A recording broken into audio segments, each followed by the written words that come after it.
Don't forget to enter our Amazon gift card giveaway. All you have to do is like the video and comment. Hey guys, in this video we're going to talk about everything we know about the 4th episode of Season 8, supported with trailers, teasers and previews. Episode 4 will be amazing, and we'll visit multiple different locations, from Winterfell to Dragonstone and King's Landing. It'll be a build-up episode for the last war, the battle for the Iron Throne that comes in episode 5. The episode will open up at Winterfell, where we'll see the ruins of the aftermath of the Battle of Winterfell. Everyone is tired, but before they can rest for a while before departing for Dragonstone, they need to burn the dead and pay their respects. Yeah, that's right, the next location for Jon and Dany and their forces is Dragonstone. One of the teasers provided this shot of Dany standing in front of a fireplace, with her back turned to Jon, and details on that fireplace confirm they are at Dragonstone. I have already talked too much about it in my previous videos, but in case you missed it, here's how we know it's Dragonstone. Take a look at all the details on this shot, from the fireplace itself to its props, the stone curves and the metalwork. It's the same thing we already saw at Dragonstone. The reason they are going to Dragonstone rather than straight to King's Landing to fight Cersei is probably because Dany left some of her forces there to defend Dragonstone, but also because Dragonstone will be the place where they'll forge a new plan of defeating Cersei. Anyways, as I said, before they sail to Dragonstone they will have quite a few scenes in Winterfell. They will firstly burn their dead, and pay respects to those many that were lost, including Theon Greyjoy, Lyanna and Jorah Mormont, Beric Dondarrion, Ed, Connor and Melisandre. Here we see the mass funeral pyres with the surviving characters in attendance. From left to right, the torchbearers are Tormund, Jon, Sansa, Arya, Grey Worm, Dany and Sam.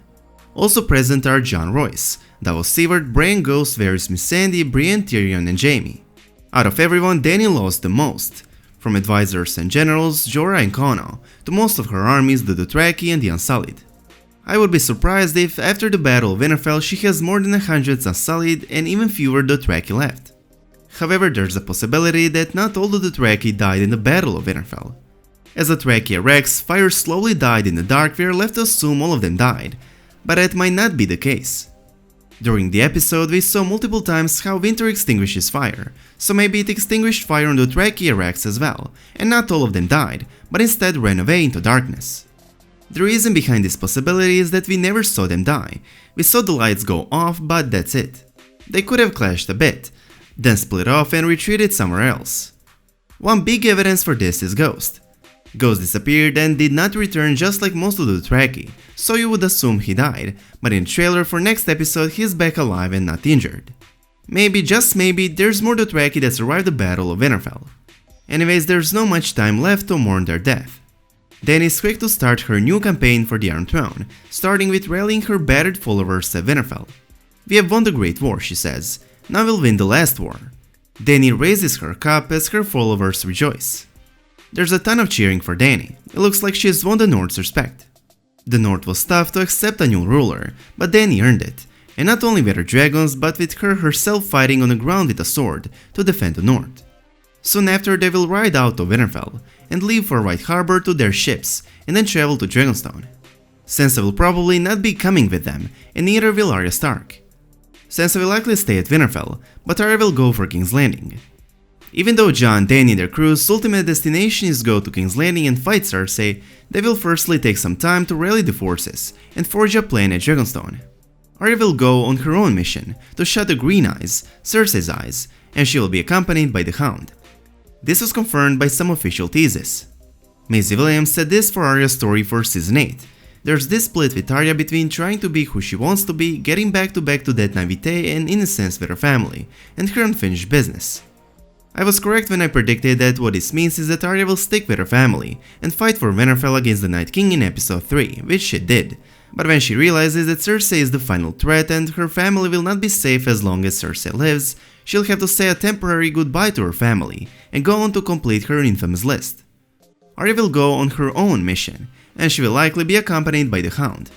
There's a high possibility that Arya will travel to King's Landing to put an end to Cersei, who, let me remind you, has green eyes, or at least to try. Rory McCann, who plays the Hound, also hinted at this, when he gave us a hint at a confrontation between the Hound and the Mountain by saying there will be a chance of squaring up to his brother and facing those demons. Before they depart for King's Landing, she will have one last moment with Gendry. All of our favorite characters share the same goal, defeat and kill Cersei Lannister. Some will firstly go to Dragonstone and wait to rally all the forces before marching into the last war, while others will try to sneak up into the Red Keep and end Cersei's reign this way. Killing the Night King is not the end of Game of Thrones as many thought it would be, and instead the final battle will be with Cersei. Even though I'm surprised the Night King was defeated this early, I'm not surprised Cersei is the final enemy, because George R. R. Martin revealed way back in 2015 that it would be her and not the Night King. With the Night King dead, Dany's next target is Cersei Lannister. There's no talking to her, she's the biggest threat to stability. Even at the end of Season 7 there seems to be a coming together of everyone but her. An actor who plays Varys said and added that Varys is frightened for her. He's aware of how dangerous she is, and how bad she is. He also revealed that we could see Varys somehow aid Dany and her allies using his former spy network in King's Landing, the same ones now working for Qyburn. Hill said for a while Varys was in Meereen, so it wasn't as strong a connection, but supposedly he still did have them, yeah. Maybe the little birds would turn on Qyburn. Or maybe Qyburn has been working for Varys all along, as my very popular theory suggests. We'll see.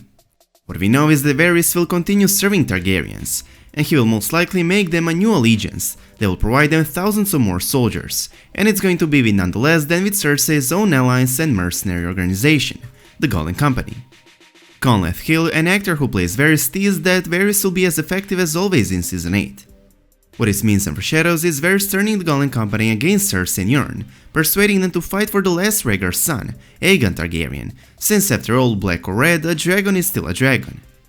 We have been listening over and over again how the Golden Company have never broken a contract, that them breaking it and supporting Targaryens seems like such an obvious twist of the final season.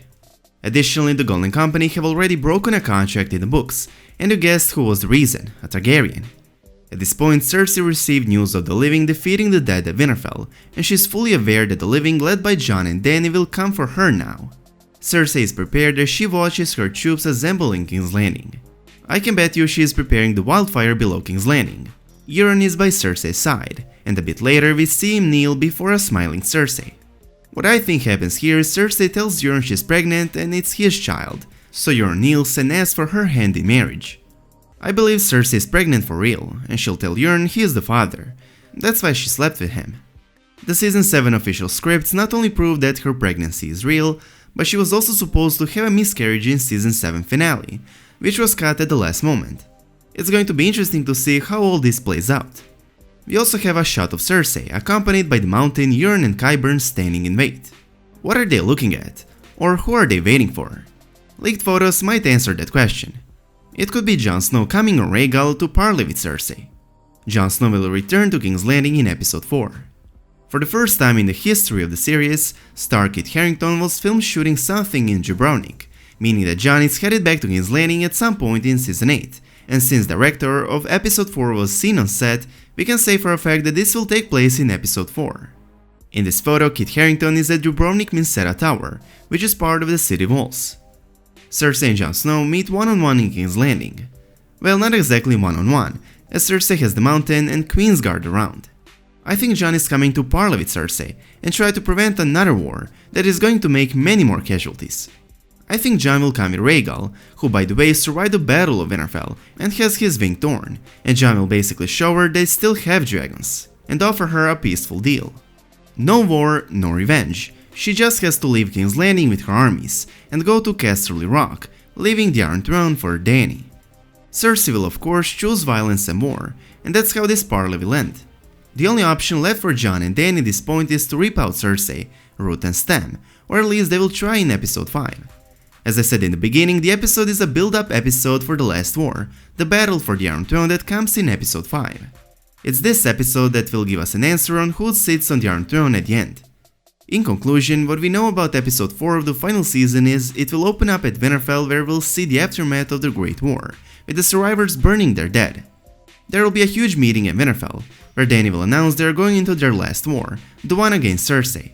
They will soon after depart for White Harbor, the main seaport of the north, and travel back to Dragonstone where they will rally their forces and forge plan for attack on King's Landing. Sansa and Arya Stark will not go with them. Sansa will most likely stay at Winterfell, while official thesis confirmed Arya will depart from her family, upon realizing the Starks will never be safe as long as Cersei lives. Cersei is the green eyes Arya needs to shut forever, and she will go on that mission with the Hound, who also has to face his brother who happens to be Cersei's personal guard. Jon will meet Cersei to try and convince her to leave King's Landing, leave the Iron Throne for Dany so they all could live, but Cersei will choose violence, as she has no intention of giving away her crown, especially now that her armies are stronger and she has new scorpions to deal with dragons. Episode 4 is going to be a great episode, but it's episode 5 and the things will actually go down. Episode 5 is just like episode 3, directed by Miguel Sapochnik, and is confirmed to be the last and the final battle of Game of Thrones, the last war. At the end of episode 5 we'll know who won the Game of Thrones. Okay guys, that will be everything we know about the season 8 episode 4, supported with all the trailers, teasers, previews and a few spoilers. How do you like the 4th episode of the final season, and what do you think will also take place? Please make sure to let me know in the comment section down below. And as always, I hope you guys enjoyed this video. If you did, please make sure to subscribe to our channel and I hope to see you in the next one. Peace.